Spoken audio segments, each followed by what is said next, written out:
and I really kick myself now. I can't believe I ignored it. I probably would make millions by now.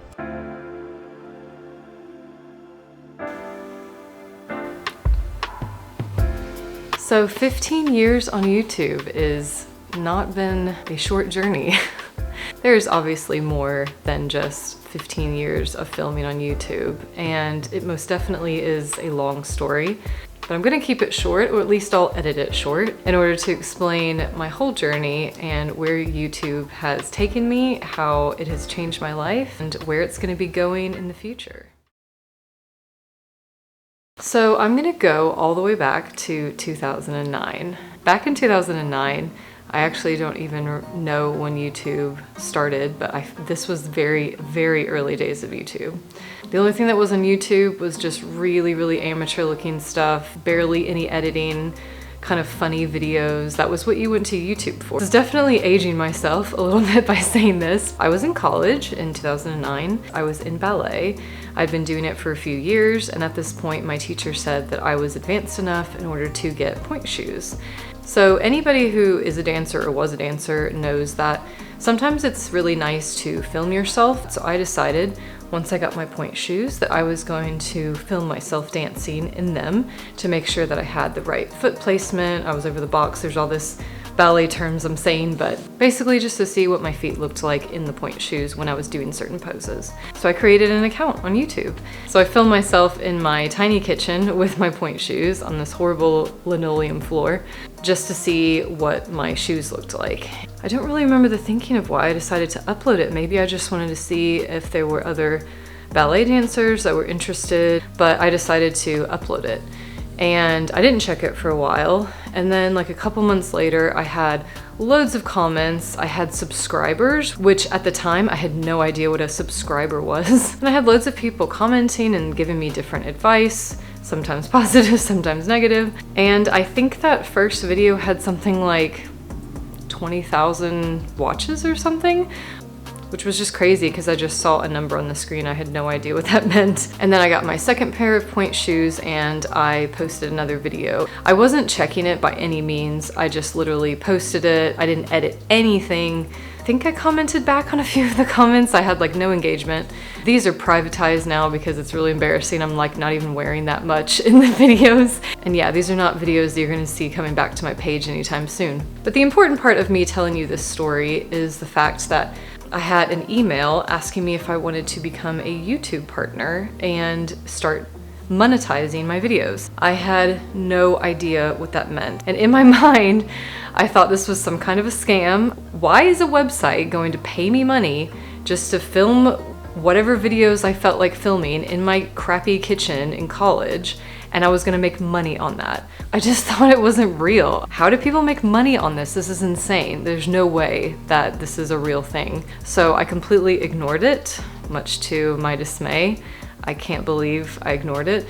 Also, just remember that at the time, YouTube was just a place where you went to look at funny videos. Like, it wasn't a big, huge enterprise. I mean, YouTube was just some random website, and I just didn't think it could be trusted. I was young and I didn't want to be gullible and fall for a scam with the little money that I had in college, and I just thought it was ridiculous that they were actually going to pay me just to post some videos on YouTube. So I ignored the email. And looking back, I'm glad that I was careful in my decisions, even at such a young age, but man, I really wish I wouldn't have done that. Fast forward to about 10 years later, and before I fast forward, I'll just give a brief outline of what was going on in between those 10 years. I was living in Florida. I graduated with my bachelor's in foreign language education. I moved to France. I met my husband, lived in France for a couple years, then got married and moved to England, which is where I was living in 2019, where my next venture of YouTube begins. So in 2019, I started to watch YouTube again because my husband Dominic and I were going on a trip to Japan, and this was a trip that we consider to be a once-in-a-lifetime thing. I was actually born in Japan, and so it's always been a country that was really interesting to me. I moved away when I was very young, so I don't remember any of it. And both of us had done lots of traveling, like in Europe and in North America, but we had never gone so far as to go somewhere in Asia, and it felt really, really far away and really foreign to us. So we kind of started watching YouTube just to see what it looked like for people to travel there and kind of different courtesies and etiquettes, and we just wanted to make sure that we kind of knew what we were expecting when we landed in the country. Little did we know that we would start watching YouTube almost every night. We would watch these different Japan vloggers and video creators. So fast forward about 6 months and we were in Japan. We brought my little G12 Canon camera. We had about 3.5 weeks in Japan and we were so stoked. We absolutely loved the country.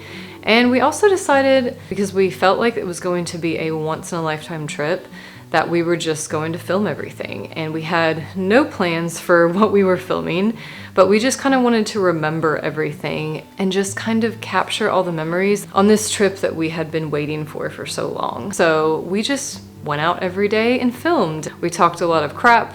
We hiked Mount Fuji from sea level to the summit, which is still one of my most proud moments of my life. It was a physical challenge that was so extreme, especially with the elevation. And I just still to this day feel really proud of myself for accomplishing that.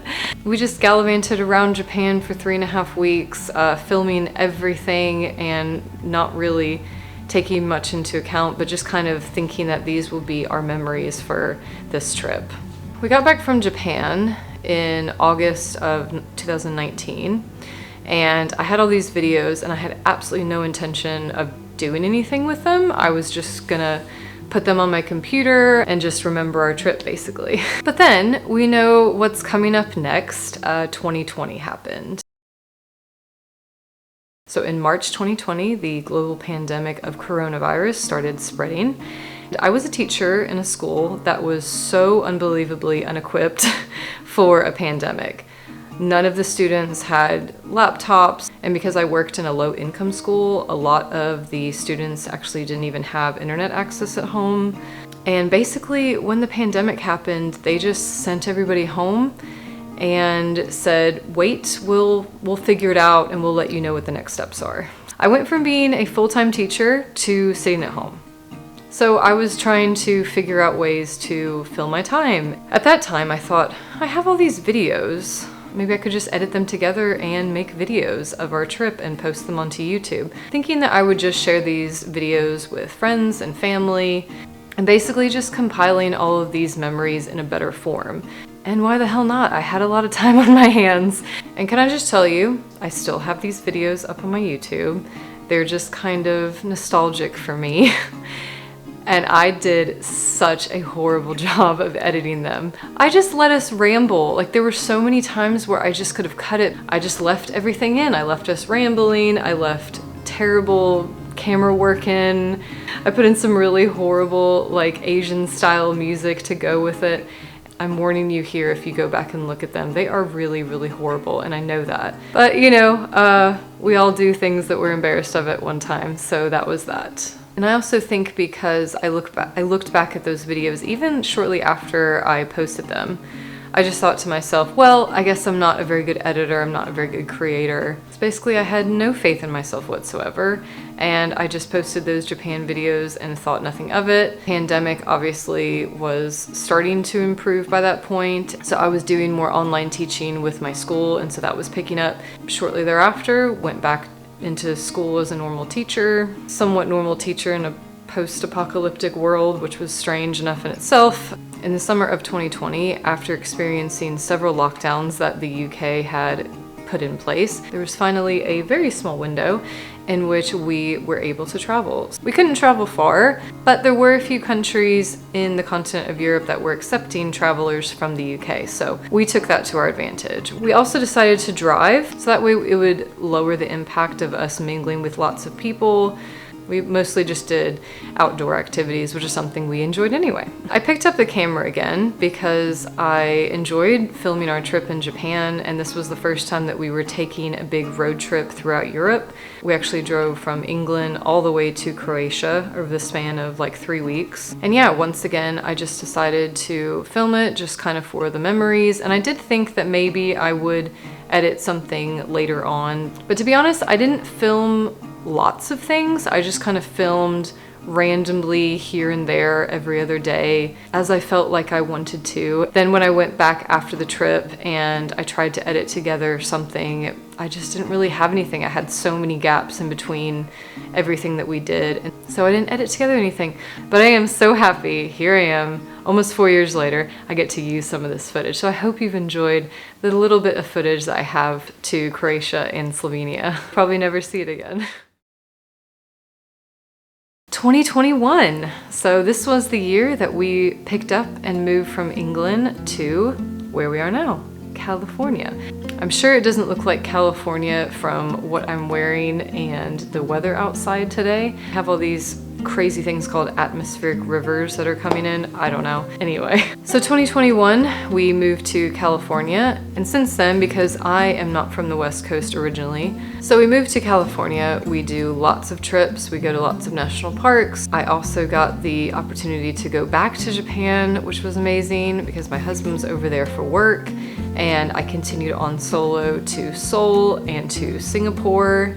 And I really kick myself now that I didn't film barely anything. I took a lot of pictures and I took film from here and there. So once again, I'm able to put in some of these little videos that I took on my solo trip. But it was shortly thereafter, which brings me up to 1 year ago, February 2023, there was a video that I came across and she just said, "What's stopping you from creating videos?" As I said, my husband was in Japan at the time for work. He was there for several months, and so I was here by myself. I had been doing kind of little solo travel weekends. I'd gone camping a couple times by myself. And I just thought, yeah, why am I not making videos? I didn't really understand what I was scared of. Maybe I was just scared of people judging me. I was scared of people perceiving me in some kind of a way. I also just thought I was way too old.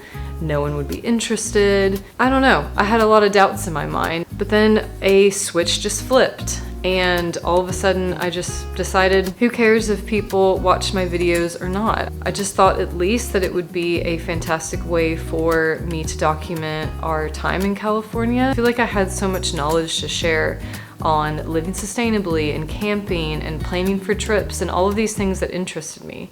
So 1 year ago, I picked up my camera and I decided to start my channel with a day in the life. I thought it was just a really easy way for me to kind of jump into this, nothing too complicated, and just film what my daily life was like on the weekends when I wasn't working. So I woke up one Saturday morning last February and filmed my day in the life. Looking back on it, I was sitting actually in this chair, and I think I was in a bathrobe actually, which is kind of embarrassing. I don't know why I decided to sit around and film myself in a bathrobe, but I did, and I posted it, and I told absolutely nobody. Just so happens that one of my family members who subscribed years ago got the notification that I had posted a video again, and immediately were like, "Oh, that's a great video," and I shared it with other family, and I was a little bit mortified, I'm not gonna lie.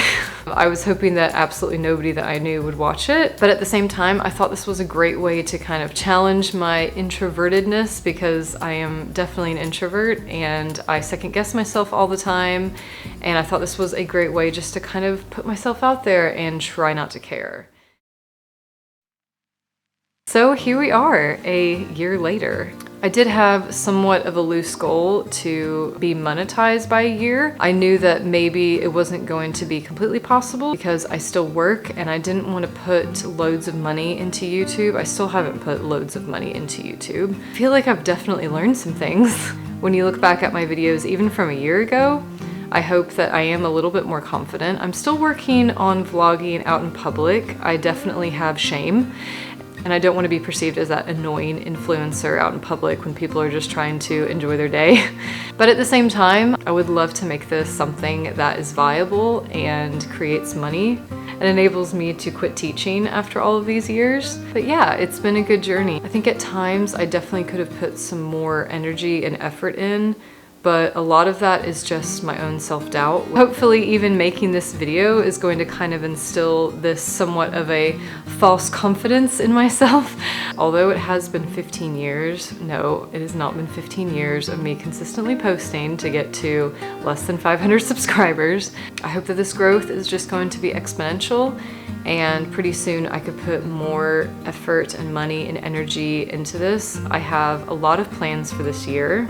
I enjoy creating new ideas, and actually I love the editing process. I feel like it really is art, and I can't wait to kind of hone these skills and get better with it over time. One thing I definitely need to improve on this year are short form content like Reels and TikToks and Shorts. I hate making them so much. And I guess this is just the millennial in me. I'm just not very good at making it like quick and snappy and viral. If you could go give my short form content some love, I'm gonna put those below here. There are some huge changes happening in my life this year, and I am gonna be filming a video soon to update you on what those changes are. My content is pretty much going to stay the same. I'm going to still be posting on sustainability, on camping, on hiking, and national parks, and I've got some more content of that coming up soon. Until that video, I'm just going to not let out any secrets until then. So it has stopped raining for 5 minutes, so I'm out here just giving Strider and myself a little stretch of our legs. Basically all of this to say, don't wait 15 years like I did. I made a huge mistake in waiting this long to make YouTube a standard part of my life. If you have a passion for something and you're interested in sharing that, just go ahead and start. Even if you don't have the equipment, even if you think you're not good enough, if you think you're too old, if you don't think anyone will care, just do it. No, you're not gonna make millions in the first couple years that you are on YouTube. Although if I would have monetized back in 2009, I probably would make millions by now. Basically, don't make my mistakes. So whether you are a subscriber that has been here a year or a week, I just wanted to say thank you so much for being here. I'm sure there's nobody here that's been here 15 years, but anyway. So please like this video, comment below anything that has been helpful or anything that you'd like to offer. And as always, leave it better than you found it, and I will see you next time. Bye, Strider.